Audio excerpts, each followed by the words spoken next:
في الفيديو ده اي نعم انا مش هعمل معاكم الكيك لان انا عملته معاكم كتير قبل كده، بس هقولك على السر اللي يخلي الكيكه بتاعتك تطلع قطنيه وهشه وارتفاعها عالي وعامله زي القطن من جوه ولونها ابيض. وبصوا، لو منتظره بقى ان انا اقولك زي اخواتنا اللي سبقونا حطي خل، حطي حبه ليمون، حطي مش عارفه ايه الحوارات بتاعتهم دي كلها، فكسانه.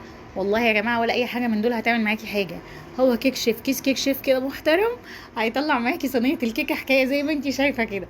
هتقعدي بقى تمشي ورا اليوتيوب والتيك توك والحاجات اللي بيعملوها دي ويقعدوا اسلقي وشوي وكده، مش هتعملي الكيكه حلوه.